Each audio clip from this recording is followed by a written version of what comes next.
কিছু কিছু সময়, যে সময়টাতে আমাদের এমন একটা ফিলিংস হয় যে এই ফিলিংসটাতে আমাদের মন খারাপ হতে থাকে, মানে আমাদের কেন জানি খুব খারাপ লাগতে থাকে।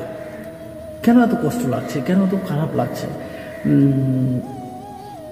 মানে খারাপ লাগার কারণটা খুঁজে পাওয়া যায় না। এই কষ্টের কারণটা, এই দুঃখের কারণটা খুঁজে পাই না আমরা। অনেক সময় এরকম আসে যে আমার জীবনের এই দুঃখের কারণটা কি, এই জীবনে এই কষ্টের কারণটা কি। আমাদের জীবনে আমরা কিছু কিছু সময় নিজেদের চিন্তাধারায় আমাদেরকে দুঃখের দিকে, আমাদেরকে কষ্টের দিকে ঠেলে দেয়। আমরা এমন কিছু চিন্তা করি, এমন কিছু চিন্তাভাবনা আমাদের ভেতরে আসতে থাকে, যে চিন্তাভাবনার দ্বারা আমরা সেই চিন্তাটার সুফল যখন না পাই, তখন আমাদের কষ্ট, দুঃখ এই সমস্ত কিছু আসতে থাকে। তখন মনে হয় যে আমি খুব কষ্টে আছি, আমি খুব দুঃখে আছি। তখন এটা হয়, কেননা তখন সেই চিন্তার দ্বারা তুমি কিছু করতে পারছো না। তো কিছু কিছু সময় আমাদের চিন্তাই আমাদের কষ্টের কারণ হয়ে দাঁড়ায়। জাস্ট একটা ছোট্ট গল্প দিয়ে আমি ভিডিওটা শুরু করছি। জাস্ট একটা ছোট্ট গল্প। একটা বাগানে অনেক ফুল ফুটেছে। সেই বাগান থেকে একটি ফুল ভগবানের কাছে খালি প্রার্থনা করে যাচ্ছে। সে যখন বারবার প্রতিদিন ভগবানকে ডাকছে, ভগবানকে তার ইচ্ছা পূরণের জন্যে আকুল বেকুল হয়ে ডাকছে, তো ভগবান অটোমেটিক দর্শন দিল তাকে। ভগবান বলল, তুমি কি চাও? তখন সেই ফুলটি বলল, আমি কি মানুষের মতো হতে পারি না? আমাকে এমনভাবে তৈরি করুন যেন আমি মানুষের মতো হতে পারি। যখনই সে এই কথাটা বলল, তখন সে ভগবান তিনি হাসলেন যে ঠিক আছে, তোমাকে আমি মানুষের মতোই করে দিচ্ছি। তো যখনই তাকে মানুষের মতো তৈরি করে দিল, পরের দিন সকাল থেকে তার জীবনে দুঃখ কষ্ট আসতে শুরু করে দিল। কিভাবে? কারণ একটা ফুলের মধ্যে যখন মৌমাছি বসে, তখন কিন্তু ফুলটা আঘাত পায় না। ফুলে মৌমাছি বসে ফুলটা মধুটা খেয়ে যায়। আর যখনই তাকে মানুষের মতো করে দিয়েছে, তো মানুষের উপরে মৌমাছি পড়লে কি হয়? নিশ্চয়ই ফুল ফোটাবে, ব্যথা লাগবে, আঘাত পাবে। তো সেইভাবে সেও যখন সেই মানুষ, ফুলরূপী মানুষের উপরে ভ্রমরটি এসে পড়ল, ভ্রমরটি এসে যখন মধু খাওয়ার চেষ্টা করছিল, ছটফট করছিল, তো তার খুব কষ্ট হচ্ছিল, অসহ্য যন্ত্রণা হচ্ছিল। কেন? তাকে তো মানুষের মতো তৈরি করে দিয়েছে। তো সে খুব যন্ত্রণা পাচ্ছিল। সে এটা ভাবতে শুরু করলো, এখন আমার কি হবে? আমার উপরে যেভাবে মৌমাছিরা এসে বসছে, আমাকে তো শেষ করে ফেলবে, এরকম ভাবছিল। খুব কষ্ট পেতে থাকলো। এমনকি যখন খুব জোরে হাওয়া দিত এবং তার ডাল পাতা ছিঁড়ে ফেলত, তখন সে নাজেহাল হয়ে নিজেকে বাঁচানোর জন্য চেষ্টা করত। যতক্ষণ ঝড় থাকতো, ততক্ষণ সে ভয়ে ভয়ে থাকত যে এই ঝড়ে আমি হয়তো শেষ হয়ে যাব, এই ঝড় আমাকে হয়তো শেষ করে ফেলবে, আমার ডালফালা সব ছিঁড়ে ফেলবে, আমাকে উড়িয়ে নিয়ে চলে যাবে। অনেক ভয় পেতে থাকতো। সেই সময়টায় সে ভয়ে ভয়ে থাকত। সেই ঝড়ের সময় সে এমন নাজেহাল হয়ে পড়তো, কি করবে বুঝতে পারত না। এবার সে ভাবতে শুরু করলো, না, আমাকে মানুষ রূপে থাকা যাবে। তখন সে ভগবানকে আবার ডাকল। সে ভগবানকে আবার শরণাপন্ন হলো ভগবানের কাছে এবং ভগবানকে বলল, ভগবান, আমাকে মানুষ রূপী করতে হবে না, আমাকে সেই বাগানের সুন্দর ফুল তৈরি করে দাও, মানে আমি যেন সবচেয়ে সুন্দর ফুল হয়ে ফুটি, আমাকে এসে যেন লোকজন দেখে। ভগবান বলল ঠিক আছে, তোমাকে তাই দেওয়া হলো। তো সেইভাবে সেই ভগবান তাকে বাগানের সবচেয়ে সুন্দর ফুল তৈরি করে দিল। কারণ সে দেখতো যে বাগানে অন্য যে সমস্ত সুন্দর সুন্দর ফুল আছে, মানুষ সেই সমস্ত দিকে নজর দিত এবং তার সুনাম করত, তার ভালো বলতো। তো সেইভাবেই সে ভগবানের কাছে সেটাই চাইল। এবার যখন সে পরের দিন সকালে সুন্দর ফুল হয়ে ফুটল, আর মানুষের নজর প্রথমে এসে সেই ফুলের দিকে পড়ল, আর তখন তাকে ছেঁড়ার চেষ্টা করতে থাকলো। তাকে ধরে দুমড়ে মুচড়ে মানে যেভাবে হোক তাকে ছিঁড়ে নিতে হবে। সুন্দর ফুল বলে কথা, আমরা যেটা করি যখনই সুন্দর ফুল দেখি তো ছিঁড়ে নেই নাকি, তো সেটাই করলো। তো সে খুব কষ্ট পাচ্ছিল যে কেবল আমি ফুটে উঠলাম আর আমাকে ছিঁড়ে নিল, এর কারণ আমি সুন্দর বলে সবচেয়ে। তো সে দেখতো যে যতবারই তার সুন্দর সুন্দর ফুল দিত ততবারই তাকে ছিঁড়ে ফেলত। তাকে আর মানে সারাদিন সেই সারাদিনের আবহাওয়া, সারাদিনের কোনো কিছু তাকে বুঝতে দিত না, কারণ তাকে আগেই ছিঁড়ে ফেলত। এবার সে আরো আফসোস করতে লাগলো, দেখলো যে বড় বড় যে ফুলগুলো আছে সেই ফুলগুলো কি সুন্দরভাবে ফুটে আছে, কত বড়। তা সে ভাবলো আবার ভগবানের দর্শন নিয়ে আবার সে সুন্দর বড় ফুল হয়ে ফোটার জন্যে আবদার করল। মানে তার আফসোস থেকেই যাচ্ছে। তো সেটা তাই দিল ভগবান। এবার যখন বড় ফুল দিল তাকে, সে তো আর গাছের মধ্যে টিকতে পারছিল না, হেলে দুলে পড়ছিল। প্রচণ্ড যখন বেশি ঝড় আসছিল তো তাকেই প্রথমে হেলিয়ে মাটিতে ফেলে দিতে থাকলো।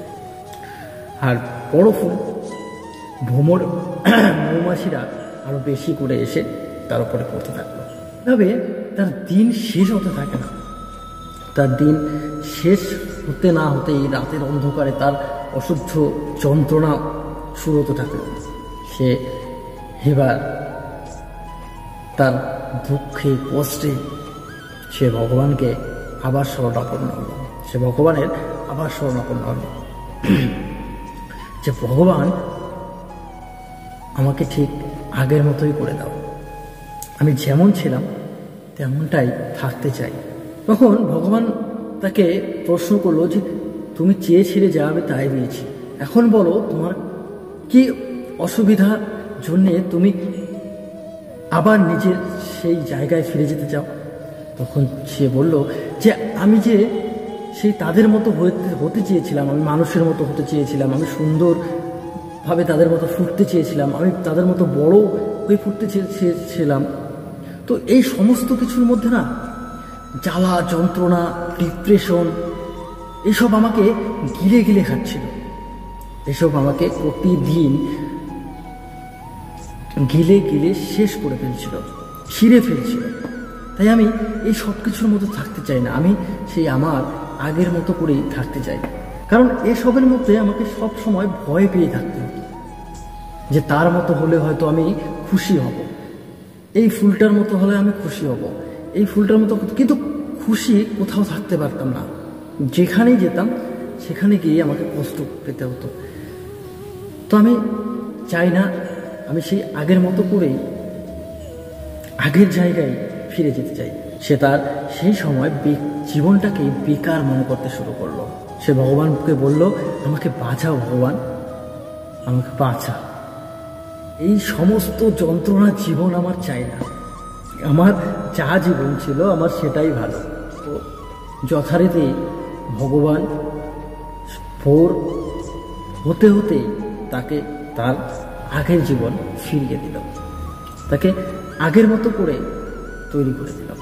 সে আগের মতো করেই যেন সেভাবেই ফুটে ওঠে সেই বাগানে, তার আগের জায়গায় তাকে ফিরিয়ে দিল। এবার সে দিনের আলোয় সে তার আগের মতো করেই সুন্দরভাবে ফুটে উঠল। দেখো, তার মানে এই নয় যে তার জীবনে সেই আগের মতো করে ফুটে ওঠার পরে তার জীবনে কষ্ট, দুঃখ, এসব কিছু যন্ত্রণা আসেনি বা হবে না, সেটা না। সমস্ত কিছুই হবে, সমস্ত কিছুই তার জীবনে হয়ে গেছে। অনেকে আসবে তাকে ছিঁড়তে, অনেকে আসবে তাকে তার গন্ধ শুঁকে নেবে, অনেক মৌমাছি আসবে তার মধু খেয়ে যাবে, অনেক হাওয়া প্রচুর ঝড় আসবে তাকে হেলিয়ে দেবে, তার পাতা ছিঁড়ে নেবে, এটা তার সাথে হতেই থাকবে। কিন্তু এখন তার কোনো কিছুতে ভয় হবে না, কারণ সে তার আগের মতো করেই ফিরে এসেছে। সে তার জীবনে তার মতো করেই ফিরে পেয়েছে, তার মতো করেই আছে। এবার যখন তার সেই নিজের মতো করে নিজে চলছিল, তখন কিন্তু তার সেই ভয়টা, তার সেই অন্য চিন্তাধারাটা আর আসবে না, সেই ভয়টা পাবে না। কেননা সে ফুলটা ভাবতে থাকলো যে আমার জীবনে আমাকে এই সব কিছুর সাথে মোকাবিলা করতেই হবে, কারণ এটাই আমার পথ। আমাকে এইভাবেই আমার দিনের শুরুতে ফুটতে হবে, এইভাবে দিনের শেষে হয়তো আমাকে কেউ ছিঁড়ে নিয়ে যাবে, নয়তো আমার মৌমাছি আমার মধু খেয়ে যাবে। এটা তার প্রতিদিনের তার এটা রুটিন, এটা করতেই হবে। তো এই জীবনে আমাদের ভয়, হতাশা, এই সমস্ত কিছু থেকে মুক্ত হতে গেলে, নিজেকে মুক্তি করতে গেলে আমাদের সেটাই করা উচিত। সবার প্রথমে আমাদের এটা ভাবা উচিত যে আমাদের জীবনকে হাসি খুশি রাখতে হয়। যত ধরনের অবাস্তব, কাল্পনিক চিন্তাধারা আছে, সব থেকে নিজেকে মুক্ত করতে হবে। প্রথমে এই জিনিসটাকে আমাদের কন্ট্রোল করতে হবে। যত ধরনের কাল্পনিক, অবাস্তব, সিনেমায় দেখলাম যে কৃষ উড়ে যাচ্ছে, এই কৃষের মতো যদি আমি উড়ে যেতে পারতাম, গাছের ডালে উঠে তুমি কৃষের মতো ঝাঁপ দিতে, এমন ওরা উড়লে যে হাসপাতালে গিয়ে ভর্তি হতে লাগলো, হাত পা ভেঙে গেল। এই সমস্ত কাল্পনিক চিন্তাধারা যদি মনের ভিতরে থেকে থাকে, তাহলে ওই কষ্ট, দুঃখ, ধরনের দুশ্চিন্তা আঁকড়ে ধরতে থাকে। দেখো, আমার কাছে যা আছে আমি তা দিয়েই শুরু করব। আমার কাছে যা আছে আমি তা দিয়ে নিজেকে আস্তে আস্তে আস্তে আস্তে তৈরি করব। কার কি আছে, তার কাছে কি আছে, সে কতটা কি, নট ম্যাটার। এই সব কিছু নিয়ে যত ভাবতে থাকবে, দুশ্চিন্তা হতে থাকবে, নিজের প্রতি নিজের কষ্ট হতে থাকবে, এই সমস্ত কিছু কাল্পনিক স্বপ্নগুলোকে নিজের ভেতর থেকে সরিয়ে মুক্ত করে নিজেকে কিভাবে হাসি খুশি রাখা যায়, কিভাবে হাসি খুশি ভাবে নিজেকে আস্তে আস্তে আস্তে আস্তে তৈরি করা যায়, সেই দিকটাকে খেয়াল রাখতে হবে। এই সময়টাতে না নিজেকে কারোর সাথে কম্পেয়ার করা যাবে, না কোনো আফসোস থাকবে। এটাই ভাবতে লাগবে যে অন্যের মতো আমাকে বা আমার জীবনকে বা আমার হওয়ার কোনো প্রয়োজন নেই। আমি যেমন আছি এতেই ভালো আছি, আমি যেভাবে আছি সেভাবেই নিজেকে গড়ে তুলছি, আর এটাই আমার ফ্যাশন। আমি এভাবেই নিজেকে আস্তে আস্তে গড়ে তুলব, তার মতো আমাকে হতে হবে না, বা তাকে দেখে আমি অনুকরণ করব, নাও তো হতে পারে সবার। কিন্তু দেখুন, পৃথিবীতে অনেক ধরনের মানুষ থাকে।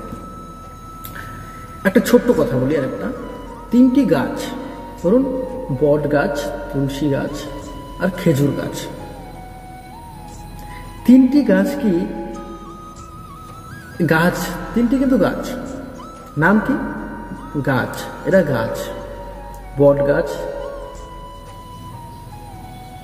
খেজুর গাছ, তুলসী গাছ। 3টি গাছ, 3টি একইভাবে ছোট থেকে বড় হয়। কিন্তু 3টি গাছের জীবন বৈচিত্র্য কি একই নয়, কিন্তু চাইলেও করতে পারবে না। বট গাছ যদি চায় আমি তুলসী গাছকে আমার মতো করব, বা তুলসী গাছ যদি চায় আমি বট গাছের মতো বড় হব, বড় বড় পাতা হবে, বা খেজুর গাছ যদি চায় যে বট গাছের মতো আমি বড় হই না কেন, বা বট গাছ যদি চায় আমি খেজুর গাছের মতো আমার কেন কাটা হয় না, তাহলে কিন্তু হবে না। যার যার জীবন বৈচিত্র্য তার তার আলাদা রকম, এই জিনিসটাকে ভাবতে হবে। বট গাছের গুণ আছে, প্রত্যেকটা গাছেরই গুণ আছে আবার, তাই তো? বট গাছ বড় হয়ে সুন্দর ছায়া দেয় মানুষকে, খেজুর গাছ সুন্দর ফল দেয়, মিষ্টি সুস্বাদু ফল দেয়, তুলসী গাছ বড় হয়ে অক্সিজেন দেয়। প্রত্যেকটার কিন্তু আলাদা আলাদা গুণ আছে। তো প্রত্যেকেরই আলাদা আলাদা নিজস্ব গুণ থাকে। সো কারোর মতো নিজেকে, কারোর সাথে নিজেকে কম্পেয়ার করতে চাও না। তুমি দেখো তোমার ভেতরে কোন গুণটা আছে, তুমি দেখো তুমি কিভাবে মানুষের সামনে নিজেকে প্রেজেন্ট করতে পারো, সেটাই করো। আর সেটাতেই খুশি থাকো, নিজেকে খুশি রাখো। আর দেখবে নিজের কতটা পরিবর্তন হতে পারে, দেখবে নিজের মধ্যে কতটা একটা সুন্দর মুহূর্ত চলে আসবে। তাই বলে এই নয় যে তুমি খারাপ কিছু করবে, ভালো কিছু করবে। অবশ্যই ভালো কিছু করতে হবে জীবনে। চিন্তাধারাটাকে, মাইন্ডটাকে ভালো কিছুর মধ্যে সেট করতে হবে, ভালো কিছু করে এগিয়ে নিয়ে যেতে হবে নিজেকে। সবসময় এটা ভাবতে থাকবে, জাস্ট নিজেকে মানসিক দুশ্চিন্তা থেকে নিজেকে একদম সরিয়ে নিতে হবে, একদম। এখানে যেন কোনো রকম দুশ্চিন্তা না থাকে। যা হবে দেখা যাবে, আমি আমার মতো করে নিজেকে তৈরি করতে থাকবো। সো গাইস, হয়ে যাবে। তাই বলে এটা নয় যে তুমি জীবনে কিছু পাবে না, কিছু হারাবে না। হয়তো অনেক কিছু হারিয়ে যাবে, আবার অনেক কিছু ফিরেও পাবে। তো সেটাই করতে থাকো, সেটাই সেইভাবে নিজেকে তৈরি করতে থাকো। অন্যের মতো করে হওয়ার চিন্তা ভাবনা, অন্যরা কি বলছে তার মতো করে হওয়ার চিন্তা ভাবনা, ভাই সবাই চাবে, দুনিয়াতে সবাই চাবে তুমি তার মতো হও।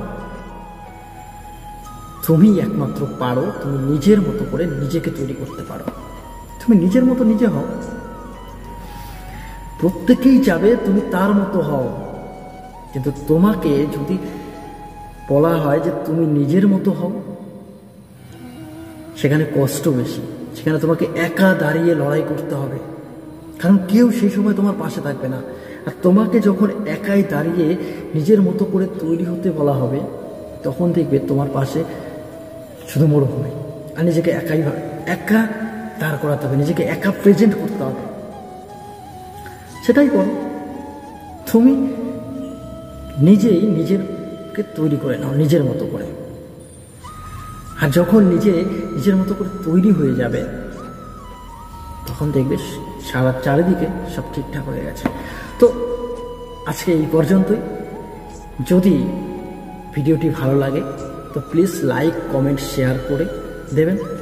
আর চ্যানেলটিতে ওই যে কোনায় একটি বেল আইকন আছে, সেটাতে ক্লিক করে দেবেন।